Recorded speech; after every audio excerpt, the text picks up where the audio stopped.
Y a continuación, nuestra siguiente invitada, nuestra siguiente ponente, será Josefina Llargués, que es licenciada en Psicopedagogía, posgraduada en Psicopatología Clínica y máster en Nutrición y Salud. Dado su interés por el ámbito de la salud, cursó también estudios en naturopatía, homeopatía, nutrición y dietética ayurvédica. Es autora de varios libros, de 3 libros. Uno de ellos, bueno, tiene un stand ahí fuera, una paleta, los podéis ver. Tal vez el que más interese por el tema que hoy nos va a tocar es el de hongos medicinales y va a hablar de esto, alimentación y hongos medicinales, sobre todo dirigido al cáncer. Cuando quieras, Josefina. Buenas tardes. Muchas gracias por estar aquí y gracias a la organización por invitarme. Es para mí un placer compartir esta tarde con vosotros.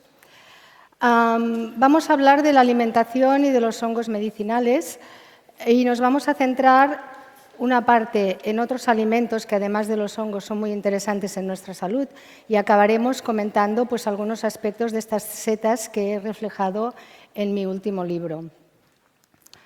Para mí, la salud y la prevención empiezan en el momento de la gestación. Yo creo que es muy importante que en el momento en que una mujer queda embarazada, pues preste la máxima atención posible a su alimentación y cuando el bebé nace, esto hay que continuarlo.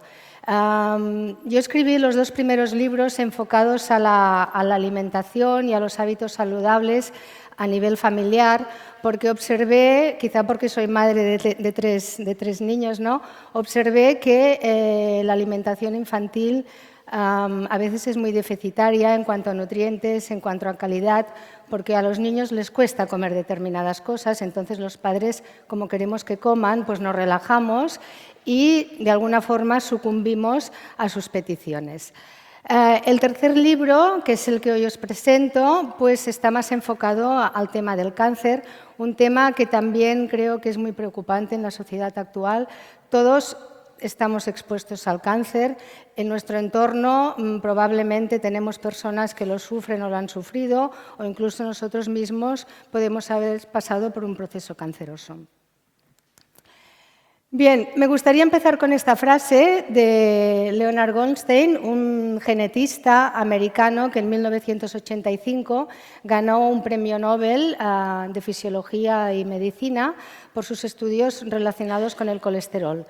Yo creo que esta frase actualmente sigue muy vigente, aunque haga unos años que él la pronunció, porque realmente las sociedades industrializadas muchas veces comemos, llenamos nuestro plato con muchos alimentos, con productos, mejor dicho, que parecen alimentos pero que en realidad no lo son.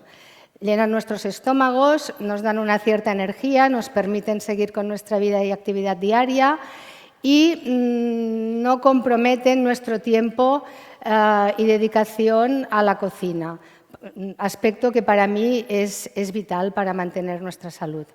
¿Qué pasa? Cuando enfermamos, entonces pues tenemos tendencia a consumir los alimentos que están en el otro lado de la pantalla y que realmente son los que deberíamos haber consumido con anterioridad porque son los que nos nutren y nos aportan los nutrientes que nuestro cuerpo necesita.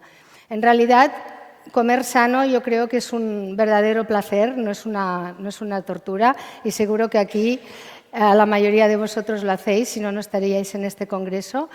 Por lo tanto, es un hábito para toda la vida y es un hábito que debemos fomentar pues, desde la más tierna infancia, porque después cuesta mucho aprenderlo y pasa lo que comentaba Goldstein, que invertimos un tiempo en enfermar y después un tiempo en intentar solucionar nuestros problemas de salud.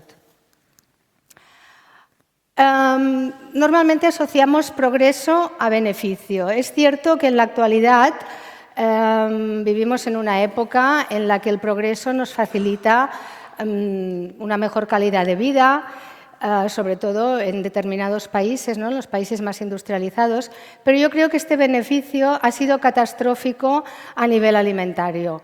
No sé si estaréis de acuerdo conmigo, bueno, también después de ver la ponencia anterior, yo creo que queda muy claro que el beneficio en cuanto a alimentación no lo estamos experimentando, sino que hemos sufrido un retroceso.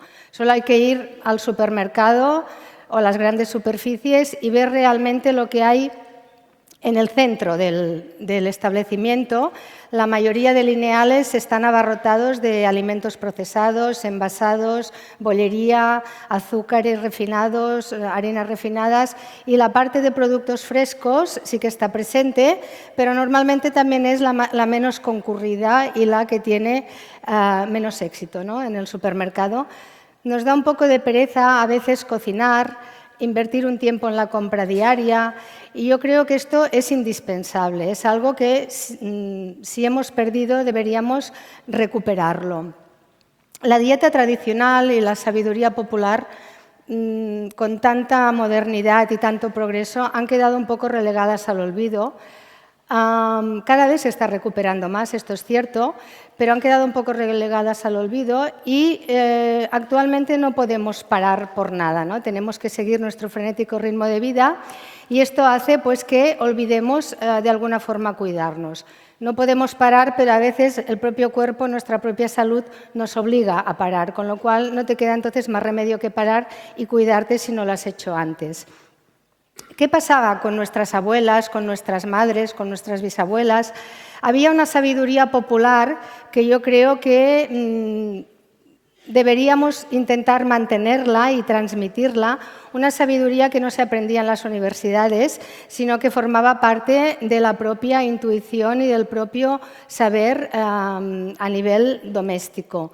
Las madres, las abuelas, pues tenían siempre remedios naturales, sencillos, para tratar cualquier dolencia o basándose en la alimentación, pues recetas saludables que te permitían recuperar la homeostasis de tu organismo.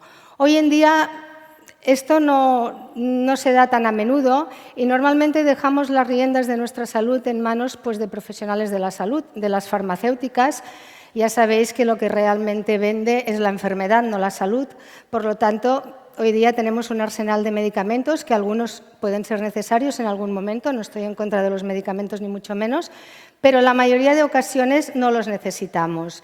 Hoy en día, pues, tengo acidez, me tomo un antiácido, no voy al lavabo, me tomo un laxante, me duele la cabeza, me tomo paracetamol o lo que sea, ¿no? Vamos poniendo parches a nuestra salud, pero realmente no estamos tratando el problema de fondo, que es lo que realmente interesa. Lo demás es poner un parche. No te soluciona, te lo soluciona en ese momento, en ese día, pero al día siguiente probablemente, si hay un problema de fondo importante, pues lo volverás a tener. Para mí la salud está en nuestra cocina, en lo que yo pongo cada día en la cazuela. Ahí es donde está realmente la salud. Y si realmente nos ocupamos de lo que compramos, de lo que cocinamos, yo creo que vamos a gozar de buena salud durante muchísimo más tiempo y de mejor calidad de vida. Porque al fin y al cabo el envejecimiento no es fruto de cumplir años, que sí, sí lo es, pero el envejecimiento también es fruto de unos hábitos de vida. Cuanto más saludables sean nuestros hábitos de vida, mejor estaremos. Y en esto no me refiero a tener una arruga más o una arruga menos, sino a que nuestros órganos estarán más jóvenes, trabajarán mejor y todo nuestro cuerpo funcionará mejor. Y esto se traduce también en el aspecto exterior. A veces nos preocupamos mucho de comprarnos pues, cosméticos que alarguen nuestra juventud, pero no nos preocupamos de lo que cocinamos. Y yo creo que es más importante lo que cocinamos que lo que nos pongamos poner a nivel externo. Y hablando de cosméticos, que no es el tema de la charla, también es importante que tengamos en cuenta el tipo de cosméticos que utilizamos. Libres de sustancias tóxicas, cuanto más naturales mejor. El aceite de oliva puede ser un magnífico cosmético, que lo tenemos siempre en nuestra cocina. No hace falta gastar una gran cantidad de dinero en cosméticos, porque al fin y al cabo de alguna forma venden ilusión, pero la realidad después te la encuentras cuando te miras al espejo, ¿no? Por lo tanto, no hace falta gastar una cantidad importante de dinero en esto. Hay algunos factores de riesgo con relación al cáncer que la comunidad científica y la OMS tienen muy presentes y que son los más importantes, aunque pueden haber otros factores. Uno es el tabaquismo. Un 90% de los cánceres de pulmón diagnosticados son de personas fumadoras. Esto nos da una idea de lo perjudicial que puede ser el tabaco. Si fumamos, pues deberíamos pensar en dejarlo. Es un hábito que cuesta para las personas que fuman, pero seguro que merece la pena. Estas cifras yo creo que son bastante alarmantes y hay que tenerlas en cuenta. Los niveles de estrés elevados. Nuestro cuerpo yo creo que no está diseñado para esta actividad tan frenética que tenemos en las grandes ciudades. La vida rural no es como antes tampoco, pero tienen otro ritmo de vida muy distinto. Y aquí, en las grandes ciudades, pues yo creo que llevamos un ritmo de vida que es antinatural. ¿Qué pasa? Un exceso de estrés lo que hace es deprimir nuestro sistema inmunológico, agota nuestras suprarrenales y cuando realmente nuestro cuerpo tiene que reaccionar ante un proceso inflamatorio, ante una enfermedad, pues los niveles de energía se han agotado y no tenemos esa capacidad de reaccionar. El consumo de alcohol también es uno de los factores que la OMS marca como un aumento de la incidencia del cáncer. Un consumo de alcohol moderado, cuando hablo de alcohol me refiero al vino, sabéis que el vino tinto tiene resveratrol y es interesante para la salud, en cantidad moderada evidentemente. Se dice una copa para las mujeres, 2 para los hombres, bueno, podemos hacer un término medio, ¿no? Quien no tome vino no tiene por qué tomarlo, evidentemente, pero sí que un poco de vino tinto, pues se le reconocen sus efectos saludables. Sin embargo, un exceso de alcohol se relaciona con cánceres de hígado, esófago, colon, mama. No conviene tomar demasiado alcohol, es algo que debemos moderar y que debemos evitar al máximo. En cuanto al sedentarismo, la obesidad, el sobrepeso, una persona activa tiene muchas menos probabilidades de desarrollar un cáncer que una persona sedentaria. La energía es movimiento. Si yo no me muevo, todo se estanca. Con lo cual, al estancarnos, pues también estamos potenciando y favoreciendo determinados tipos de enfermedades. Por otro lado, el tener una vida activa nos ayuda pues, a perder grasa, a no acumular michelines y, por lo tanto, a eliminar tóxicos de nuestra dieta diaria. Nos oxigenamos, generamos hormonas de la felicidad, o sea que todos son ventajas. No hace falta ir al gimnasio.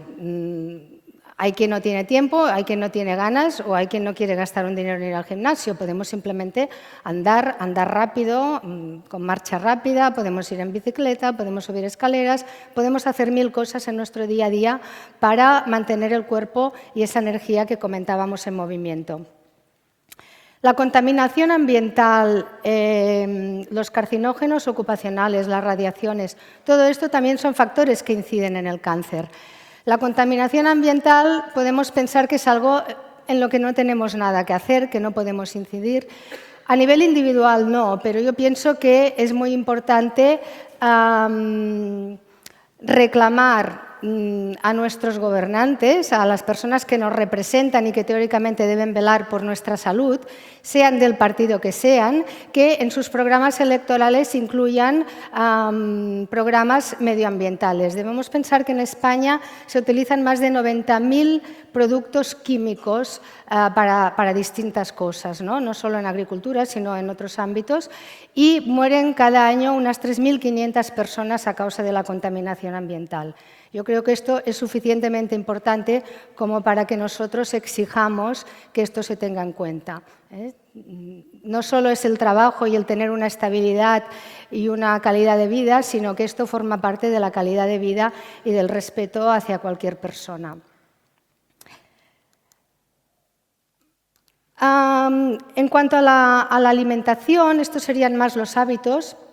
La alimentación, aquí os he puesto una transparencia de la Universidad de Harvard, que es el plato saludable. Como veis, lo que son los vegetales ocupan la mayor parte de la rueda alimentaria. Después tenemos las frutas, en una pequeña proporción inferior, los granos enteros y la proteína saludable. La proteína no tiene por qué ser animal, puede ser vegetal. Vegetales tenemos las legumbres, tenemos los frutos secos, las semillas por excelencia, que son las principales fuentes de nutrientes y proteínas a nivel vegetal, pero puede ser también proteína animal de buena calidad quien la consuma. ¿Qué pasa en las sociedades industrializadas? Hay un exceso de proteína animal.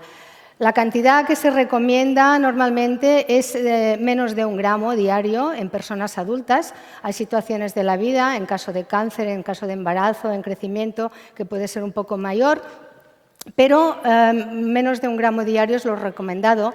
Y en España, según estadísticas, excedemos en un 150% la cantidad diaria recomendada de proteínas.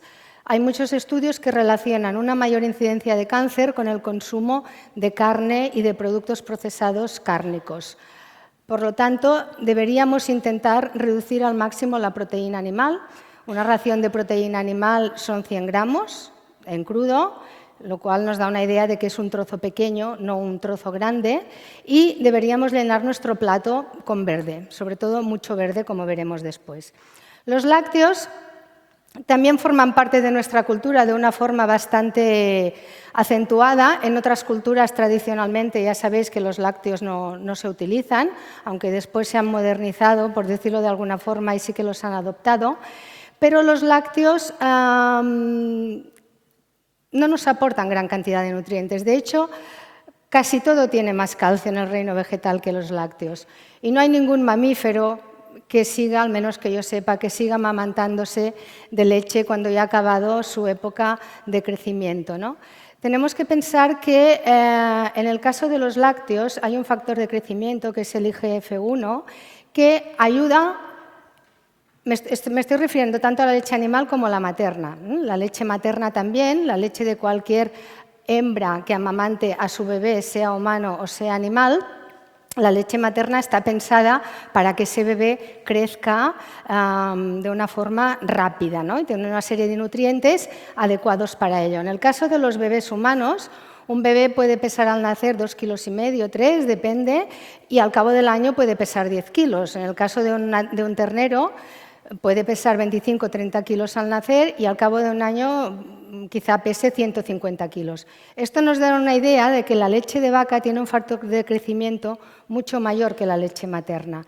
Entonces, si basamos nuestra alimentación en lácteos y estamos en un proceso de cáncer o de inicio de cáncer, estamos favoreciendo de alguna forma, según estudios que se han hecho, este factor de crecimiento de las células tumorales. Por lo tanto, deberíamos intentar evitarlos o reducirlos. La mejor forma de consumir lácteos sería pues, a través de un yogur o de kéfir, de vez en cuando, tampoco hace falta cada día, pero lo que es la leche entera, mejor dejarla, porque además no tenemos la capacidad de digerirla. Con el tiempo perdemos la enzima, que tiene la capacidad de digerir el azúcar de la leche. La caseína de la leche también cuesta de digerir, que es la proteína. Y todo lo que no digiero, por muy saludable o muchos nutrientes que pueda tener, me inflama. Por lo tanto, la leche es un tema que deberíamos intentar reducir. Las grasas poco saludables. Las grasas son indispensables para el organismo. Las necesitamos para las hormonas, para el tema hormonal, para asimilar las vitaminas liposolubles, función energética. Las grasas tienen muchísimas propiedades. Sin embargo, consumimos demasiadas grasas poco saludables. Entre ellas están especialmente las grasas trans, que están presentes en bollería refinada, en mantequillas hidrogenadas, en las patatas fritas. Todas estas grasas se comportan en nuestro organismo como un colesterol malo, por decirlo de alguna forma, y son las que deberíamos evitar. ¿Qué grasas deberíamos priorizar? Deberíamos priorizar el consumo de grasas vegetales saludables, las presentes en todos los aceites de primera presión en frío, o sea, los aceites vírgenes, que pueden ser de olivas en nuestro caso, ¿no? Pero aceite de sésamo, aceite de girasol virgen, que tiene un sabor totalmente distinto al refinado, o sea, siempre aceites vírgenes, frutos secos y semillas. El aceite de pescado, si coméis pescado, evitando siempre los pescados muy grandes porque acumulan mucha mayor cantidad de productos tóxicos y metales pesados que son los que nosotros vertemos al mar, ¿no? El problema no lo tiene el pescado, sino que somos nosotros los que contaminamos su hábitat. es preferible, pues si tomáis pescado, que sea sardina, boquerón, salmón salvaje, si puede ser, porque el de piscifactoría tiene muchísimos inconvenientes. O sea, priorizar siempre el consumo de pescado pequeño y que no sea de acuicultura, que sea de pesca extractiva, en el caso de que lo consumáis. En cuanto al azúcar blanco y otros carbohidratos refinados, el azúcar blanco, todo lo refinado es un veneno para la salud y el azúcar blanco alimenta el cáncer. El cáncer obtiene su energía, las células cancerosas obtienen su energía del azúcar. Por lo tanto, es el primer alimento que deberíamos evitar tanto en la prevención como en el tratamiento, si nos estamos tratando de un cáncer o lo hemos sufrido, ¿no?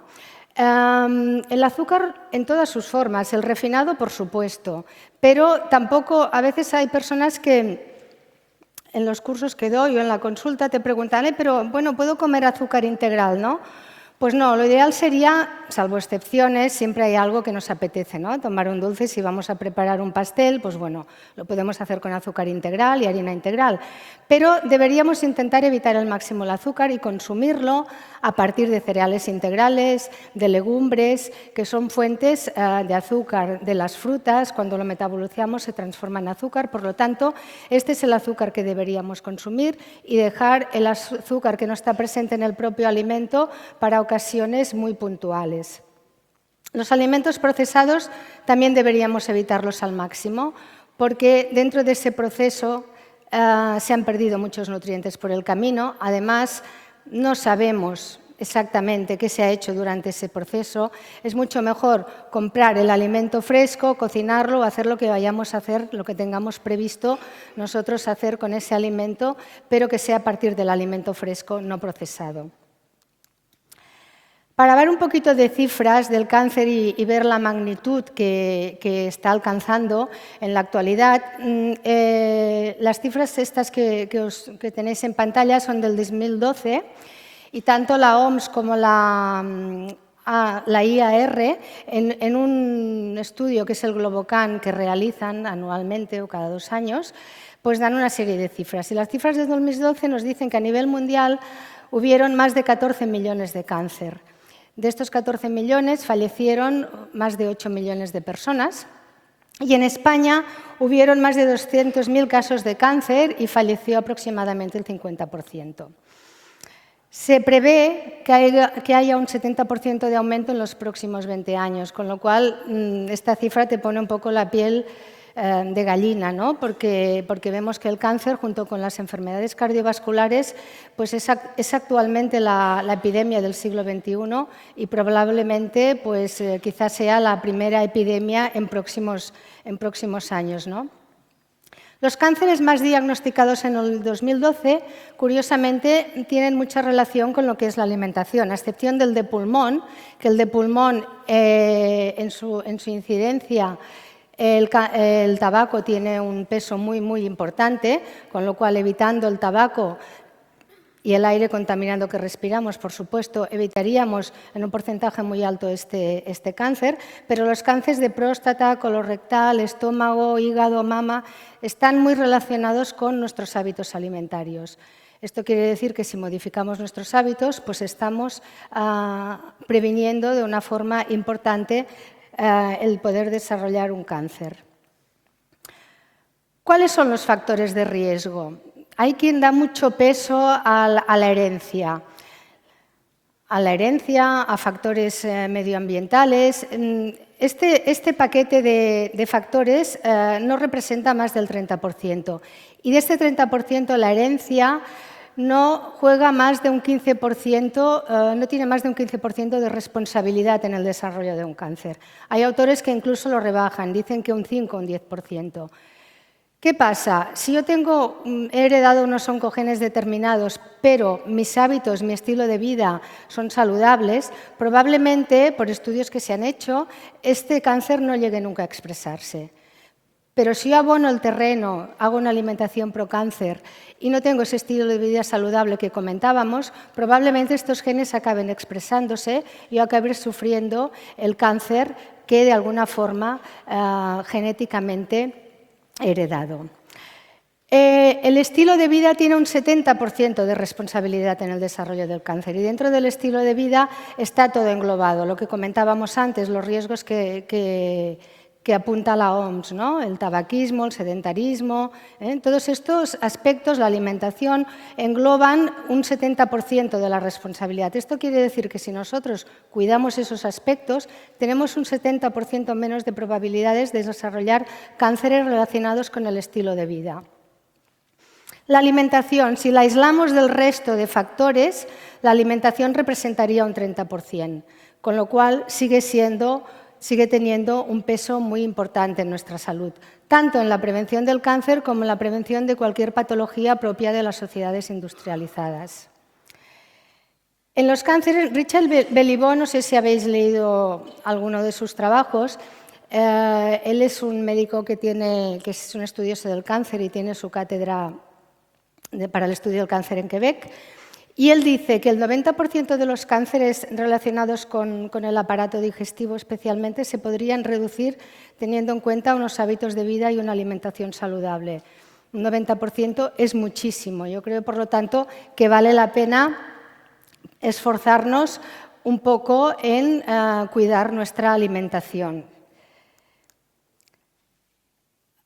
El cáncer es una enfermedad multifactorial. No hay una sola cosa que favorezca o evite el cáncer. Hay muchos factores que pueden incidir. Y el cáncer es algo que ha sufrido la humanidad desde que existimos, ¿no? En momias egipcias se han encontrado pequeñas tumoraciones. En escritos chinos y árabes ya se habla del cáncer. Por lo tanto, el cáncer no es nada nuevo. Lo que sí se ha visto es que en estudios que se han hecho de personas que han muerto en accidentes de coche o por enfermedades que no son directamente relacionadas con el cáncer y se les ha hecho una autopsia, se han detectado microtumoraciones. En el caso de mujeres, muchas microtumoraciones de mama, y en el caso de hombres, microtumoraciones en la próstata, que no tenían nada que ver con su muerte. Es decir, a lo largo de nuestra vida todos tenemos células cancerosas, todos podemos tener microtumoraciones y podemos tener cánceres latentes que, en función de nuestro estilo de vida, podrán acabar expresándose o no. Por lo tanto, la mayoría de moléculas de células dañadas a lo largo de nuestra vida no van a revestir un problema mayor, pero sí que en algunos casos, debido al estilo de vida y hábitos alimentarios, estas células pueden acabar degenerando o desarrollándose en forma de cáncer. ¿Qué es importante para prevenirlo? Bueno, el sistema inmunológico es básico en la prevención del cáncer. Un sistema inmunológico sano no solo nos previene del cáncer, sino que previene problemas propios de la vida diaria, menos gripes, menos resfriados, o sea, desde una pequeña enfermedad a una enfermedad más importante. Si nuestro sistema inmunológico está tonificado y nuestras células hacen lo que tienen que hacer, es decir, el suicidio programado para el que estamos diseñados, pues esa célula cancerosa no va a progresar. Se quedará en una célula potencialmente cancerosa, pero no progresará. Cuando nuestro sistema inmunológico está debilitado, es en el momento en que esta apoptosis no se puede desarrollar y es el momento propicio para que esas células aprovechen y se conviertan en un tumor. Todos los autores coinciden en que el cáncer tiene unas fases: la iniciación, la promoción y la progresión, pero la ventaja que tenemos es que, como el cáncer es una enfermedad que en general, salvo que estemos expuestos a muchos carcinógenos o tengamos unos hábitos de vida realmente nefastos, en general se desarrolla durante décadas, o durante años o durante décadas. Por lo tanto, esto nos da un periodo de tiempo muy importante, muy interesante para actuar desde la prevención. En la fase de iniciación, las células han sufrido una mutación, un daño en el ADN, pero esa célula todavía no es lo suficientemente activa o madura para considerarse cancerosa. Si consumimos algunos de los alimentos que veremos ahora y tenemos, repito, unos hábitos de vida saludables, probablemente esa célula se quedará en un estadio latente y no va a evolucionar a la siguiente fase, a menos que tenga un ambiente realmente procáncer. Si la célula pasa a la fase de promoción, implica que en esa fase se ha saltado ya las reglas de la apoptosis o la regla de la prohibición de reproducirse de forma totalmente anárquica, ¿no? Esta fase, el cáncer ya está instaurado, pero es importante que sigamos consumiendo los alimentos que comentaremos a continuación. ¿Por qué? Porque se han hecho estudios en que se ha visto que con una alimentación y unos hábitos saludables incluso se han dado remisiones espontáneas. Si esto no sucede y pasamos a la siguiente fase, que es la fase de progresión, en la que la célula ya es completamente independiente, que se reproduce a su libre albedrío y que tiene la capacidad de generar nuevos vasos sanguíneos, que es lo que se llama la angiogénesis, en esta fase ya probablemente necesitaremos con toda seguridad, en la mayoría de casos, un tratamiento determinado, que puede ser quimio, puede ser radio, puede ser el tratamiento que nosotros elijamos, aunque hay otros. No necesariamente tenemos que caer en los convencionales, pero no vamos a entrar ahora en esto. Pero en esa fase, incluso en esa fase, debemos mantener nuestros hábitos saludables porque nos ayudarán a tonificar nuestro sistema inmunológico y a tener un mejor pronóstico ante la enfermedad y también en cuanto a nivel de supervivencia. ¿Cuál es la dieta ideal para prevenir o para tratar un cáncer? Yo creo que la dieta ideal es la que se basa en una dieta limpia, pero hay muchas dietas. Por citaros dos extremos diametralmente opuestos, diría yo, tendríamos la dieta Gerson por una parte, la terapia Gerson, y la terapia que se basa en la dieta cetogénica. La terapia Gerson basa el tratamiento en el consumo de frutas y verduras, muchísima fruta y verdura, de hecho se toman 13 zumos de verduras y de frutas diariamente, es decir, cada hora la persona tiene que tomar un zumo, una dieta totalmente vegetariana, en la que se incluyen también las patatas, que por cierto tienen un índice glucémico muy alto, y se hacen otras cosas además de la dieta, ¿no? Y la dieta cetogénica, en cambio, se basa en la erradicación por completo de todos los azúcares, incluidos los carbohidratos, no solo el azúcar refinado o el azúcar integral que comentábamos al principio, sino no hay ni legumbres, ni pan, ni cereales. La fruta prácticamente tiene una presencia nula y la verdura tiene una presencia, digamos, moderada. En cambio, se prioriza el consumo de proteína animal de buena calidad. ¿Veis? Son dos dietas totalmente opuestas. ¿Cuál de las dos es mejor? Es mejor. Personalmente, a mí me atrae más la dieta más vegetariana, pero a muchas personas les han funcionado cualquiera de las dos dietas y en medio de estas hay muchas más. ¿Con esto qué quiere decir? Quiero decir que no hay una dieta especial que vaya a favorecer a todas las personas, sino que cada persona es un mundo y cada dieta nos puede ayudar o no en función de cuáles sean nuestras necesidades y de lo que nosotros realmente, de nuestra filosofía de vida. Lo que sí están de acuerdo todo el mundo en general es que todas las proteínas que consumamos sean de buena calidad si son animales. Tenemos que pensar que los animales que han sido criados de forma, digamos, convencional, ¿no? En grandes granjas, son animales que comen muchos piensos, con todo lo que conllevan, que esto ya lo habéis escuchado antes, no pasturan, con lo cual su carne es muy rica en omega 6, su carne y los derivados. El omega 6 nos inflama, el omega 3 nos desinflama, por lo tanto, una dieta, si consumimos proteína animal porque elegimos la dieta cetogénica, siguiendo con el ejemplo que he puesto antes, pues debería ser proteína animal siempre de origen ecológico, porque los animales han comido hierba y son más ricos, su carne o sus productos son más ricos en omega 3.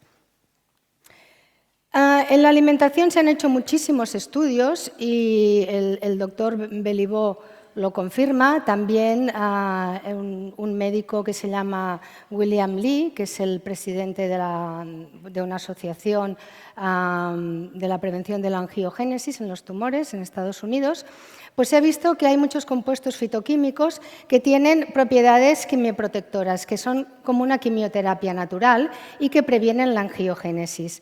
Los conocéis todos, haremos un repaso simplemente porque a veces quizás se nos olvidan y le llamaremos un cóctel fitoquímico anticáncer.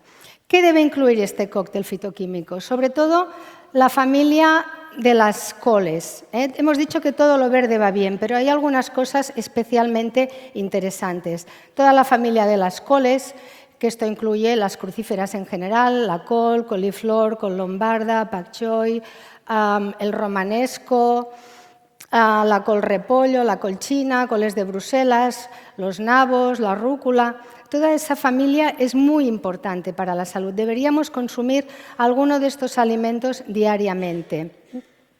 Se ha visto en diversos estudios que el consumir 3-4 raciones de brócoli a la semana, una ración pueden ser 150 gramos, no hace falta comerse un brócoli entero, previene el cáncer de mama en un 60%.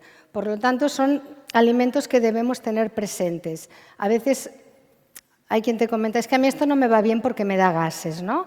Bueno, siempre podemos tomar una infusión carminativa con anís estrellado, con hinojo. Hay muchas plantas medicinales que nos ayudan a prevenir la formación de gases. La col kale también es interesante, que ahora se ha puesto de moda, que de hecho es la col crespa, col rizada, creo que se llama en castellano, no estoy segura. Las alcachofas, las hojas de mostaza, todo esto es muy interesante para la salud y debería formar parte de nuestra dieta diaria, ir alternando, no hace falta que lo pongamos todo, evidentemente, el mismo día. En cuanto a las especias, son muy interesantes. Las especias no solamente aportan sabor y color y aroma a nuestros platos, sino que además tienen muchos compuestos fitoquímicos que previenen o nos ayudan en el tratamiento de un cáncer. La estrella, que además ahora se habla muchísimo de esta especie, es la cúrcuma. Se ha visto que en India hay determinados tipos de cáncer que nosotros tenemos que ellos no, y se ha visto que es por las especies. Esto que comento ahora es importante porque, para que veamos la importancia de la alimentación en el desarrollo de un cáncer, se han hecho numerosos estudios en los que se ha investigado el tipo de alimentación que siguen diferentes culturas. Se hizo un estudio con mujeres japonesas que emigraron a Estados Unidos y se vio que a veces en solo una generación habían abandonado el cáncer de estómago de su país natal para desarrollar cáncer de mama, que es más propio de las sociedades industrializadas. Esto nos da una idea de lo importante y de la trascendencia que tiene la alimentación en nuestra salud. Bien, pues lo que comentaba de la cúrcuma, que es una especie muy buena, le llaman el azafrán indio. Es mucho más barata que nuestro azafrán, que también tiene muchas propiedades, con lo cual nos permite utilizarla en mayor cantidad. Si la acompañamos de un poco de pimienta negra, potenciamos muchísimo el efecto quimioprotector de la cúrcuma. Si utilizáis la cúrcuma en un plato, añadís un poquito de pimienta negra, si además está la presencia de una grasa, pues aún facilita mejor su absorción. Después tenemos todas las hierbas aromáticas, que en nuestro país tenemos muchísimas. Las hierbas aromáticas son muy interesantes para la salud y deberíamos utilizarlas también de forma habitual en nuestra dieta diaria. Toda la familia Allium, es decir, los ajos, las cebollas, los puerros, toda esta familia es muy interesante en la prevención del cáncer, sobre todo el ajo. Es un poco antisocial, es cierto, y muchas veces no lo tomamos pues porque después o nos repite o nos da la sensación de que olemos a ajo.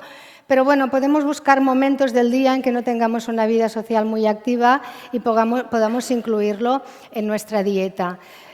Mejor crudo que cocinado. En la dieta mediterránea el ajo se utiliza muchísimo, pero a veces al cocinar se pierde efecto y tampoco servirían los ajos, que a veces muchas personas me lo preguntan, a los que se les ha sacado el centro, que vienen ya en botes, porque ahí es donde están presentes todas las sustancias que realmente interesan en la prevención del cáncer y en la prevención de otras patologías, que el ajo tiene muchas propiedades antibióticas. Tanto esta familia deberemos tenerle presente también. Dentro de este cóctel tenemos infinidad de frutas, pero muy especialmente las de color rojo. Cuanto más rojo, más oscura sea una fruta, más fitoquímicos tendrá. Toda la familia de las frutas del bosque, las frambuesas, las grosellas, los arándanos, todo esto es muy interesante para la salud, son buenísimas en la prevención y en el tratamiento del cáncer. Pero deberíamos consumirlas ecológicas, porque cuanto más pequeña es una fruta, más sustancias, más pesticidas, más sustancias químicas se le han añadido, porque es mucho más vulnerable. Es mucho mejor comer poco y de buena calidad que mucho y de peor calidad. Al menos esta es mi filosofía, ¿no?, de entender la alimentación. Los cítricos también son muy importantes. Todos los cítricos en general, pero el limón es especialmente depurativo. El hábito, seguro que muchos de vosotros lo hacéis, de tomar el zumo de limón por la mañana en un vaso de agua a temperatura ambiente, nos ayuda a depurar nuestro organismo y a eliminar todos los ácidos que hemos generado durante la noche. Por lo tanto, es un buen hábito que yo recomiendo hacer durante todo el año. Os lo podéis saltar en vacaciones, pero va bien hacerlo todo el año. Todas las manzanas, las cerezas, la uva negra, el tomate, la granada, estos dos últimos son muy buenos en la prevención del cáncer de próstata. El tomate es muy rico en licopeno, ya lo sabéis, por lo tanto hay que tenerlos presente. Frutos secos, semillas. Dentro de las semillas, por su riqueza en omega 3, cabría resaltar las semillas de lino. Hemos dicho que el omega 3 ayuda a desinflamar nuestro organismo, lo cual es muy interesante en un proceso de cáncer o en la prevención. Las semillas de lino deben molerse al momento. A veces venden botes que ya están todas las semillas molidas. Yo recomiendo mejor hacerlo al momento o como máximo de un día para otro, porque si no se oxidan con mucha facilidad. Si tomáis aceite de lino, debe guardarse en la nevera, porque si no también se oxida, y una vez oxidado no deberíamos consumirlo. Cereales deberían ser todos integrales y tampoco deberíamos abusar. Hoy día comemos demasiada pasta. Es un recurso fácil, un plato de pasta y una ensalada, el que quiere comer más o menos bien, o un trozo de carne a la plancha. Deberíamos intentar evitar el comer un exceso de pasta refinada, por supuesto, y de granos. Es importante que los incluyamos en nuestra dieta, pero no hace falta que sean la parte central. Un buen plato, si queréis hacer un plato sin carne, sería una porción, unas 3/4 partes de grano, una de legumbre y esto acompañado de una ensalada. Esto sería una comida excelente y completa. Después tenemos el chocolate, que esto sí que a todos nos encanta, ¿no? Un poco de chocolate, unos 20 gramos, 10-20 gramos de chocolate diario lo podemos tomar, siempre que sea con un porcentaje alto de cacao. Perdón, cuanto más cacao, mucho mejor. Si puede ser de 85-90, mucho mejor que de 70. Y el té verde. Las catequinas del té verde se ha visto que tienen unas sustancias fitoquímicas enormes en la prevención y en el tratamiento del cáncer. 2-3 tazas de té verde al día actuarían desde la prevención y 4 o 5 tazas ya más como tratamiento. Dentro de este cóctel también tenemos los germinados, las grasas saludables que hemos comentado antes. Los germinados son una fuente de vida excepcional.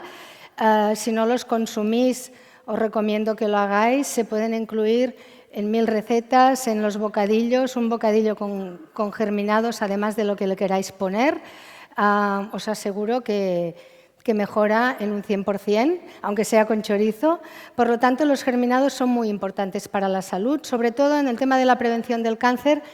Los germinados de brócoli, los de puerro, estos serían los más interesantes. El aguacate es una grasa saludable e interesantísima para la salud, que a veces no consumimos porque nos parece que engorda, pero el aguacate no engorda. Bueno, de hecho, uno engorda cuando consume más calorías de las que gasta. Es el único secreto. Si tú consumes lo que gastas, no engordas. Es así, o sea, no hay un alimento que engorde por excelencia si yo no me paso de las calorías diarias. Sí que hay cosas que engordan más que otras, evidentemente, pero el aguacate tiene grasas muy saludables. Yo recomiendo que medio aguacate al día, un aguacate, os lo podéis comer con la ensalada, en bocadillo, con lo que queráis. Y las algas también son una fuente muy interesante de omega 3, de fibra, de vitaminas, de minerales.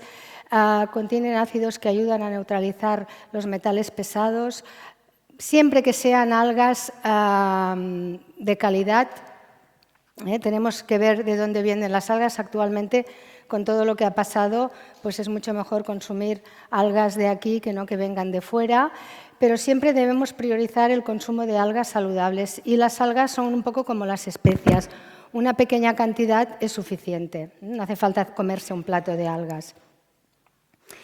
Y para acabar en este cóctel fitoquímico no deberían faltar algunas setas. De setas hay muchas, pero en el libro yo me he centrado en estas 3 porque son las que tienen más estudios científicos que avalan su potencial terapéutico y además son setas que se han utilizado tradicionalmente en Asia durante milenios. Por lo tanto, su utilización durante milenios ya avala de alguna forma su potencial. Son el shiitake, el maitake y el reishi. Comentaremos primero sus propiedades generales y luego, muy rápidamente, sus propiedades individuales. Las 3 setas son ricas en ergosterol. El ergosterol es un precursor de la vitamina D, al que además se le atribuye un papel inmunomodulador y, por lo tanto, protector del desarrollo de células cancerosas. Son bajos en calorías. Si alguien está siguiendo una dieta de control de peso, es un alimento que se puede incluir porque tiene pocas calorías, tiene mucha fibra, con lo cual regula el funcionamiento intestinal. Un bajo índice glucémico, que es lo que nos interesa en cáncer. Comentábamos que el azúcar es el combustible de la célula, por lo tanto debemos consumir alimentos con bajo índice glucémico. Y en este bajo índice glucémico, por eso hablábamos de consumir cereales integrales y no cereales refinados. Tiene un índice glucémico mucho más bajo un cereal integral que un cereal refinado. Y además tienen una importante fuente, un aporte importante de vitaminas, de proteínas, de minerales. El incluir setas en nuestra dieta también nos permite no abusar de la proteína animal. Hay quien les llama la proteína la carne del bosque. No llega a tener las cualidades de la carne, pero sí que tienen una cantidad de proteínas biodisponibles nada despreciable. En cuanto a las propiedades a nivel terapéutico, yo en el libro comento sus propiedades y ahí después lo podéis ojear fuera si os interesa. Hay una bibliografía amplia de estudios consultados y comento sus propiedades a nivel terapéutico, pero en realidad la intención del libro es trabajar desde la cocina, no consumirlos en comprimidos, que están bien. A veces en un tratamiento de un cáncer puede ser necesario, pero si no, la idea es incluirlos en nuestra cocina diaria. Por eso el libro tiene un apartado importante de recetas donde se incluyen estos 3 hongos. Pues sus principios activos más interesantes son los betaglucanos. Los betaglucanos son polisacáridos hidrosolubles y cada seta tiene sus betaglucanos, pero todos tienen como característica general que potencian y tonifican y modulan nuestro sistema inmunológico. Ayudan en la prevención de la oncogénesis, que es el crecimiento del tumor, y la angiogénesis, que es la creación de nuevos vasos sanguíneos. Además, tienen una actividad directa contra diferentes tipos de tumor y previenen también las metástasis. Es decir, al prevenir la angiogénesis, evita que ese tumor pueda crecer y invadir tejidos vecinos. En el caso del shiitake, que su nombre viene porque crece en el tronco de una especie de castaño, take es madera, por lo tanto la traducción literal podría ser hongo de la madera. La medicina china le atribuye la propiedad de tonificar la energía vital y la longevidad, alarga la vida. Tradicionalmente se ha utilizado. Al tonificar nuestra energía vital estamos tonificando nuestro sistema inmunológico. Por lo tanto, en la prevención del cáncer y de cualquier enfermedad, si tenemos el sistema inmunológico tonificado, esto ya nos sirve, es extrapolable a cualquier problema que podamos tener a lo largo de nuestra vida. Es rico en vitamina B12, lo cual también es interesante para personas que sean veganas, que tienen que comer alimentos enriquecidos o fortificados con B12. Es un ingrediente pues, interesante para los veganos y su principal betaglucano es el lentinano. El lentinano tiene actividades antitumorales, previene la caquexia neoplásica. Sabéis que en ocasiones pues, es algo que va inherente al cáncer, la pérdida de musculatura, de peso, la atrofia en general, por lo tanto, ayudan en la prevención de esta caquexia. El maitake, que es un hongo precioso, es una seta preciosa, dicen que quien lo encontraba danzaba de alegría, precisamente porque era un hongo muy escaso. Y quien lo encontraba pues danzaba de alegría por esto y porque lo podía vender por su peso en plata. Esto es lo que cuenta la historia. Sus principales betaglucanos son el grifolano y la grifolina. Y esta seta se utiliza básicamente para tonificar también el sistema inmunológico, pero en la prevención de recidivas o de cánceres con tendencia metastásica, como pueden ser el de pulmón, de estómago, de hígado, de vejiga o de próstata. Es una seta que siempre se da pues, en la prevención de la metástasis y que cocinada está riquísima. Si no la habéis probado, pues os lo recomiendo. Todas estas setas las podemos encontrar frescas, tanto el shiitake como el maitake, como secas. Si las compramos secas, deberemos hidratarlas, como cualquier seta de las que utilicemos aquí en nuestra cocina diaria. Y si las compramos frescas, pues las debemos consumir en un plazo corto de tiempo, porque las setas son muy ricas en agua fisiológica y se estropean con mucha rapidez. Por lo tanto, en un plazo de 4 o 5 días deberíamos consumirlas. El reishi tiene una estructura química compleja, tiene más de 100 polisacáridos. Se le llama el hongo de la eterna juventud, de la inmortalidad o de los 10.000 años. Esto os da una idea del potencial que tiene esta seta. Y aunque no es un hongo comestible, es decir, se podría comer, pero no se come porque tiene un sabor áspero y es como leñoso. Si veis en esta foto de aquí, esto es el hongo fresco y este es seco, lo podéis encontrar laminado, parece un trozo de leña. Entonces este hongo no lo cocinaríamos, pero sí que tradicionalmente en la medicina tradicional china y en Asia se utiliza en decocciones, en caldos. Se puede extraer el principio activo pulverizando las láminas que las podéis encontrar en dietéticas o en tiendas especializadas. Se comercializa miel de reishi, bueno, ahora hay muchas cosas con el reishi, té de reishi, pero sencillamente podéis espolvorear un poquito de reishi en vuestros platos. Este de los tres sería el único que no formaría parte de un estofado o de un salteado de verduras, sino que lo consumiríamos de estas formas que os he indicado, o en infusión, también está muy bien y es bueno. Mejora la oxigenación sanguínea porque es muy rico en germanio. El germanio es un mineral que favorece la oxigenación, por lo tanto, un terreno oxigenado es menos propenso al desarrollo y al crecimiento tumoral. Y en medicina china se utiliza para calmar la mente. Aunque no sea un hongo comestible, curiosamente, es uno de los que se consumen más en los países industrializados, porque ayuda a relajar el sistema nervioso, que nos hace bastante falta.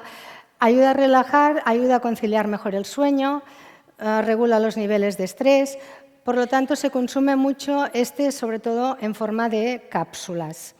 Y este hongo se incluye en cualquier terapia de cáncer porque es adyuvante, ayuda en cualquier tipo de cáncer independientemente del tipo y de su localización. Bueno, y para acabar, deciros que todo lo que comemos es muy importante, es verdad, pero ante una enfermedad yo creo que la mente es muy poderosa y nuestra actitud ante la enfermedad también, tanto o más que lo que comemos. Yo puedo comer muy bien, pero si ante un cáncer, que es el tema que hoy estamos tratando, yo tengo una actitud pesimista y negativa de no verme con capacidad de afrontar la enfermedad, probablemente todo lo que coma no me va a servir de nada. Por lo tanto, lo ideal es juntar y obtener la sinergia de ambas cosas para conseguir una sanación verdadera. Muchas gracias. Esto es todo lo que os quería decir. Gracias.